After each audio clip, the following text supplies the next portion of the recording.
Hello friends, Rafale academy में आप सभी का स्वागत है। आई होप कि आप सब बहुत अच्छे हैं। I am Arshi, polity faculty of Rafale academy. मेरे द्वारा आपको पॉलिटी पढ़ाई जा रही है। पॉलिटी में हमने कल संसद पढ़ा था। संसद आज हम अनुच्छेद नहीं देखेंगे, आज हम उनका डेप्थ देखेंगे। जो हमने कल अनुच्छेद पढ़े थे उनका डेप्थ अच्छे से जानने की यहाँ पे कोशिश करेंगे।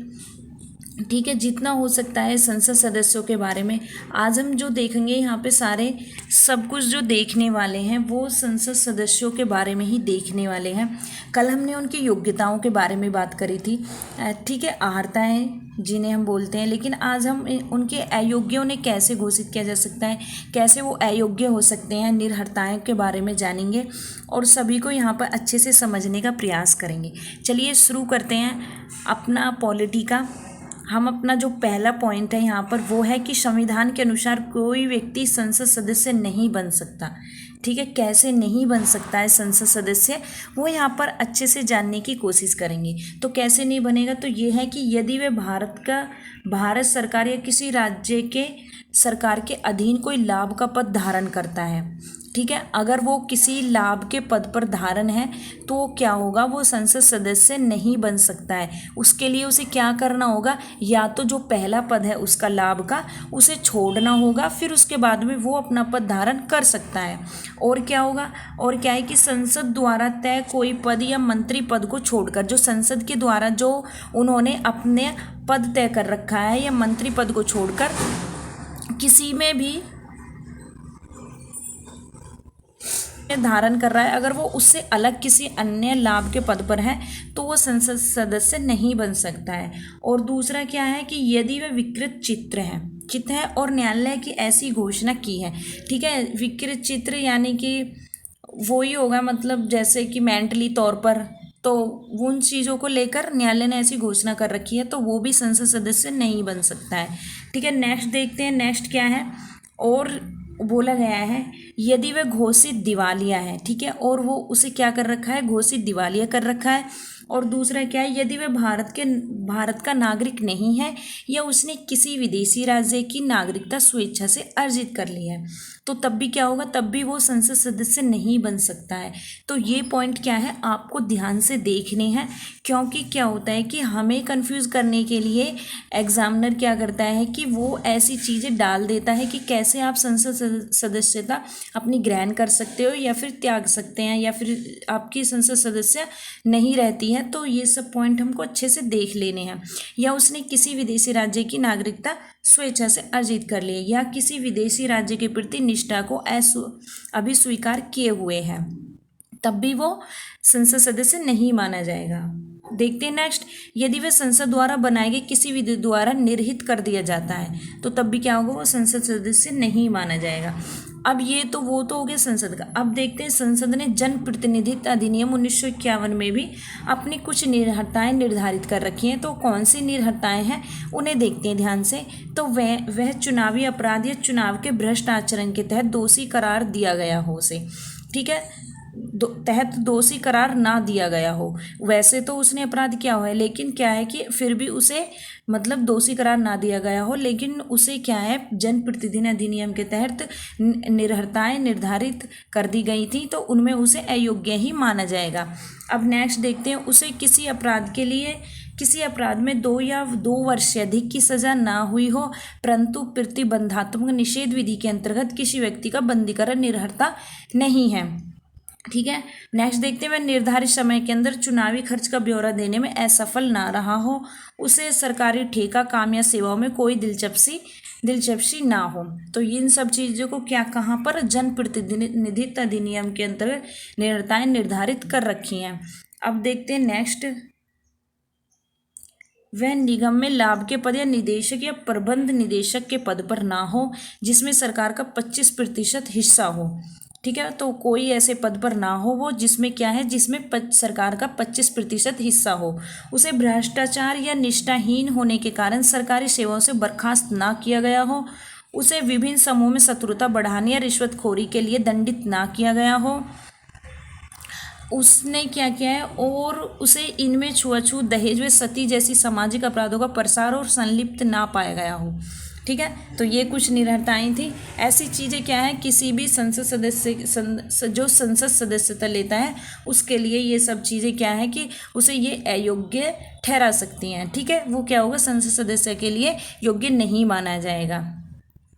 अब देते हैं, अब नेक्स्ट क्या है, किसी सदस्य में उपरोक्त निर्भरताओं संबंधी प्रश्न पर राष्ट्रपति का फैसला क्या होगा, अंतिम होगा। अगर आपसे क्वेश्चन में पूछ ले जाए कि कोई सदस्य है, उपरोक्त निर्भरताओं संबंधी प्रश्न पर किसका जो है अंतिम फैसला होता है, तो वो होता है राष्ट्रपति का अंतिम फैसला होता है। यद्यपि और आगे क्या बोला गया, राष्ट्रपति का निर्वाचन आयोग से राय लेकर उसी के तहत कार्य करना चाहिए, ये बात भी क्या है बोली गई है। अब देखते हैं दल बदल के आधार पर निर्भरताएं। ठीक है, आपको पता होगा दल बदल, आया राम गया राम, आपने ये वक्तव्य सुना भी होगा। लेकिन क्या है कि अभी दल बदल के आधार पर हम निर्भरताएं देख रहे हैं, लेकिन उसके बाद में हम दल बदल अधिनियम आया है, जो भी आए हों उनको सभी को डिटेलिंग में यहाँ पर अभी पढ़ेंगे, वो हम सेपरेट पढ़ेंगे। ठीक है, आने पॉलिटी में ही पढ़ाएंगे अभी हम आपको उसे। एक क्वेश्चन मैं आपसे पूछती हूँ, अगर आप मुझे ये बताइए, जैसे कोई संसद सदस्य है, ठीक है, अगर कोई संसद सदस्य है और उसे क्या है कि वो अपने प्रेजेंट टाइम पर संसद सदस्य, लेकिन उसे किसी बात का उस पर आरोप लगा है, संसद सदस्य होने पर वो प्रेजेंट में है संसद सदस्य, लेकिन उस पर क्या है कोई आरोप लगा है, क्या वो मतलब जब उस पर आरोप लगा है और वो संसद सदस्य है तो क्या उसे मतलब उस पर कोई कार्रवाई की जा सकती है उस टाइम पर प्रेजेंट पर, या फिर जब वो संसद सदस्य नहीं रहता है तब उस पर कार्रवाई की जाएगी। तो ये आपको मुझे कमेंट करके बताना है कि उस पर कार्रवाई की जा सकती है संसद सदस्य प्रेजेंट होने पर या फिर उसके बाद में की जाएगी। ठीक है, ये आप कमेंट में ज़रूर बताना। ये क्वेश्चन है आपसे, और ऐसे क्वेश्चन क्या है कंफ्यूज करते हैं, तो कंफ्यूज को अपने को हटाने के लिए आपको मुझे अच्छे से कमेंट करना है और बताना है। ठीक है, चलिए नेक्स्ट देखते हैं। अब हम दल बदल के आधार पर निर्भरताएं क्या है, संविधान के अनुसार क्या बोला गया है, संविधान के अनुसार किसी व्यक्ति को संसद की सदस्य का निर्भर ठहराया जा सकता है अगर उसे 10वीं अनुसूची के उपबंधों के अनुसार दल बदली का दोषी पाया गया हो। सदस्यों को दल बदल विरोधी के निम्नलिखित उपबंधों के तहत निर्भर करार दिया जा सकता है।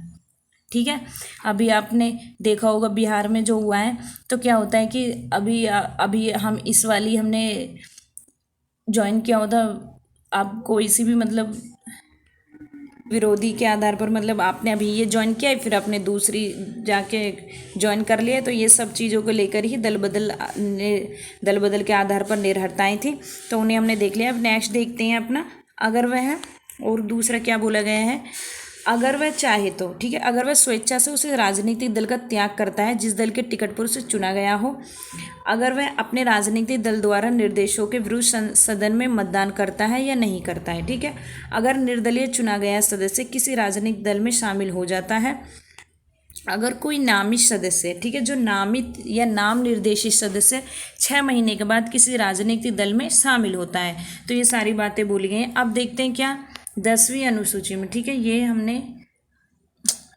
यहाँ पे रेड कर दिया है कि आपको यहाँ पे देखना है। 1992 में उच्चतम न्यायालय ने निर्णय दिया कि सभापति अध्यक्ष के निर्णय की न्यायिक समीक्षा की जा सकती है। तो ध्यान रखना ये बात, 1992 में उच्चतम न्यायालय ने निर्णय दिया था कि सभी जो सभापति होगा या फिर अध्यक्ष होगा उसके निर्णय की न्यायिक समीक्षा की जा सकती है। ठीक है, 10वीं अनुसूची आपको पता होगी,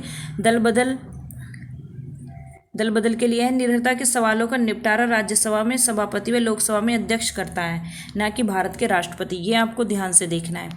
ठीक है, 10वीं अनुसूची के तहत जो निर्भरताएं सवालों का निपटारा होता है वो कौन करता है, राज्यसभा में सभापति, लोकसभा में अध्यक्ष करता है, ना कि भारत के राष्ट्रपति। ठीक है, अब देखते हैं रिक्त स्थानों का होना। ठीक है, निम्नलिखित स्थितियों में संसद सदस्यता स्थान रिक्त करता है। संसद सदस्य स्थान कैसे रिक्त करता है, दोहरी सदस्यता। ठीक है, कोई व्यक्ति एक समय में संसद के दोनों सदनों का सदस्य नहीं हो सकता है। तो कोई भी अगर कोई व्यक्ति है तो वो एक समय में संसद के दोनों सदस्यों का सदस्य नहीं बन सकता है। ठीक है, वो एक ही सदन का सदस्य बनेगा अगर वो लोकसभा से राज्यसभा, राज्यसभा से लोकसभा, अगर किसी भी एक सदन में जाना चाहता है तो उसे पहली अपनी जो सदस्य होगी वो उसे छोड़नी पड़ेगी, तब जाके वो दूसरे सदन में जा सकता है। ठीक है, इस कारण लोक प्रतिनिधित्व अधिनियम 1900 ठीक है 1951 निम्नलिखित प्रावधान किए गए हैं। कौन से प्रावधान किए हैं? अब देखते हैं हम उन प्रावधानों को। यदि कोई व्यक्ति संसद के दोनों सदनों में चुन लिया जाता है तो उसे क्या करना होगा? उसे 10 दिनों के भीतर यह बताना होगा कि उस किस सदन में रहना है। सूचना ना देने पर राज्यसभा में उसकी सीट खाली हो जाएगी। अगर उसने या तो 10 दिनों के भीतर आप बता दीजिए आपको उस किस सदन में रहना है, ठीक है। और सूचना ना देने पर, अगर आपने सूचना नहीं दी है तो फिर भी आपको राज्यसभा में उसकी सीट क्या होगी? खाली हो जाएगी। आगे देखते हैं आगे और क्या बोला गया। आगे बोला अगर किसी सदन का सदस्य दूसरे सदन का भी सदस्य चुन लिया जाता है तो पहले वाले सदन में उसका पद रिक्त हो जाता है, ठीक है। वो अपना आप ही उसका पद क्या होगा? रिक्त हो जाएगा। अगर उसने क्या किया है, अगर उसने दूसरे सदन का भी सदस्य चुन लिया गया है तो पहले वाला जो सदन था उसका, उसमें उसके अपना आप ही ऑलरेडी क्या होगा कि उसका पद रिक्त हो जाएगा। और क्या है, और देखते हैं कि अगर कोई व्यक्ति एक ही सदन में 2 सीटों पर, कितना? 2 सीटों पर, ठीक है, 2 सीटों पर खाली करने का अधिकार है, ठीक है। 2 सीटों पर चुना जाता है, 2 सीटों पर अगर चुना जाता है तो उसे स्वेच्छा से किसी एक सीट को खाली करने का अधिकार होगा, अन्यथा दोनों सीटें रिक्त हो जाती हैं, ठीक है। अगर कोई व्यक्ति को एक ही सदन में 2 सीटों पर चुना गया है तो उसे स्वेच्छा होगी, वो अपनी मर्जी से कोई से भी सदन में जा सकता है, ठीक है। जो एक फिर उसकी एक सीट क्या होगा? उसे खाली करने का उसे अधिकार होगा। अब देखते हैं नेक्स्ट। इसी प्रकार क्या है कि इसी प्रकार व्यक्ति एक ही समय में संसद या राज्य के विधानमंडल के किसी सदन का सदस्य नहीं हो सकता।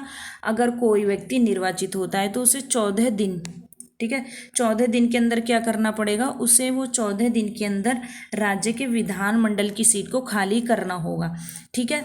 तो ये यहाँ पर आपको देखना होगा कि अगर कोई सदस्य है, किसी सदन का सदस्य नहीं हो सकता, ठीक है। अगर एक ही समय संसद या राज्य विधानमंडल, ठीक है, या तो एक ही समय वो संसद का भी सदस्य बन गया और राज्य विधानमंडल का भी सदस्य बन गया है तो उसे 14 दिन के अंदर ही क्या होगा? अपने जो राज्य विधानमंडल की सीट है उसे खाली करना होगा, अन्यथा संसद ने उसकी सदस्य समाप्त हो जाएगी। फिर क्या होगा कि संसद उसकी सदस्य जो है उसे समाप्त कर देगी अगर उसने नहीं बताया है तो। अब देखते हैं निर्भरता। यदि कोई व्यक्ति संविधान में दी गई विनिर्दिष्ट निर्भरता से ग्रस्त पाया जाता है तो उसका स्थान रिक्त हो जाता है, या विनिर्दिष्ट निर्भरता में संविधान की 10वीं अनुसूची में दर्ज निर्भरता में दल बदल भी शामिल है। अब पद त्याग देखते हैं कि कैसे अपना पद त्याग कब होता है। तो कोई सदस्य यथा स्थिति राज्यसभा के सभापति या लोकसभा के अध्यक्ष को, ठीक है, क्या करता है? संबोधित त्यागपत्र द्वारा अपना स्थान त्याग सकता है, ठीक है। अगर मानो कोई संसद है तो उसको अपना पद छोड़ना है, ठीक है, तो उसने पद त्याग किसे देना है? लोकसभा के अध्यक्ष या राज्यसभा के सभापति को संबोधित त्यागपत्र के द्वारा क्या होता है? अपना स्थान त्याग सकता है। वो त्यागपत्र स्वीकार होने पर क्या होगा कि उसका स्थान रिक्त हो जाता है फिर। हालांकि सभापति या अध्यक्ष त्यागपत्र को स्वीकार नहीं भी कर सकता है। तो याद रखना, अगर आपसे क्वेश्चन में पूछा जाए कि कोई संसद अगर अपना, क्योंकि क्वेश्चन जो फंसाता है ना वो यहीं से फंसते हैं कि अगर आपको त्यागपत्र आपने दिया है तो संसद जो सभापति है या फिर लोकसभा अध्यक्ष है वो चाहे तो आपके त्यागपत्र को स्वीकार नहीं भी कर सकते हैं। ऐसा नहीं है कि उसे स्वीकार ही करना पड़ेगा, ठीक है, बशर्ते उसे ऐसा लगे कि त्यागपत्र स्वेच्छा से नहीं दिया गया है, ये वास्तविक नहीं है, ठीक है। अब नेक्स्ट दे अनुपस्थिति। अनुपस्थिति में क्या होता है? यदि कोई सदस्य सदन की अनुमति के बिना 60 दिन की अवधि से अधिक समय के लिए सदन की सभी बैठकों में अनुपस्थित रहता है।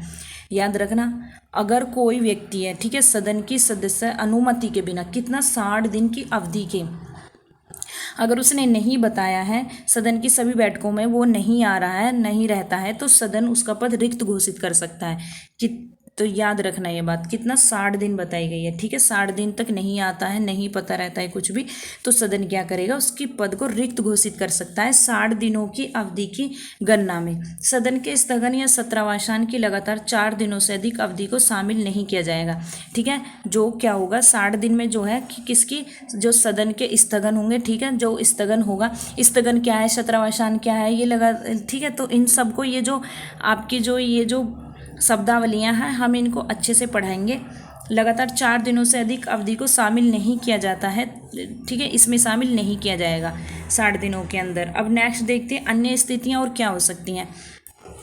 किसी सदस्य को संसद की सदस्यता रिक्त करनी होती है यदि न्यायालय उस चुनाव को अमान्य शून्य करार दे देता है, ठीक है, तब भी उसकी क्या है, निरर्थाएं जो है, यदि अन्य स्थितियों में भी ऐसा हो सकता है, ठीक है, कि यदि न्यायालय उस चुनाव को अमान्य शून्य घोषित करार देता है, यदि उसे, और क्या होगा, यदि उसे सदन द्वारा निष्कासित कर दिया जाता है, यदि वह राष्ट्रपति और उपराष्ट्रपति चुन लिया जाता है,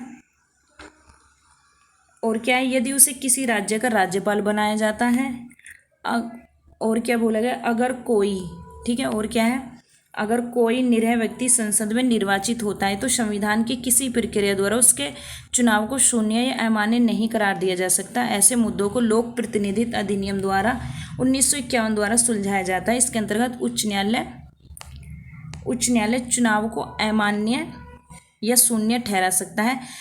असंतुष्ट व्यक्ति को उच्च न्यायालय के इस निर्णय के खिलाफ उच्चतम न्यायालय में जाने का भी अधिकार होता है, ठीक है। अगर अपना उच्च न्यायालय ने अपना क्या हुआ है कि उसने अपना निर्णय सुना दिया है लेकिन आपको संतुष्टि नहीं मिल रही है तो आप क्या है, उच्चतम न्यायालय भी जाने का आपको अधिकार होता है। तो ये हमने यहाँ पर पढ़ा था निरर्थाओं से संबंधित कि कैसे कैसे आप निरर्थाएँ होती हैं, उनसे रिलेटेड है संसद सदस्यों के लिए। तो यहाँ पर ये सारी आपकी खत्म होती है निरर्थाओं के बारे में। आपको एक एक पॉइंट ध्यान से समझ लेना है, ठीक है। सबसे ज़्यादा आपको ये सब पॉइंट आपके लिए बहुत, क्योंकि क्वेश्चन जो बनता है संसद से, यहाँ पे जो संसद सदस्यों से क्वेश्चन बहुत बनते हैं। अगर आप स्टेट पीसीएस भी दे रहे हैं ना, तब भी आपके लिए बहुत ही फ़ायदेमंद है और आपको अच्छे से मतलब इन्हें याद करना है। अगर आपको हमारी वीडियो अच्छी लगती है तो आप चैनल को ज़रूर सब्सक्राइब कीजिए और लाइक और कमेंट ज़रूर किया कीजिए, ठीक है। Thank you so much.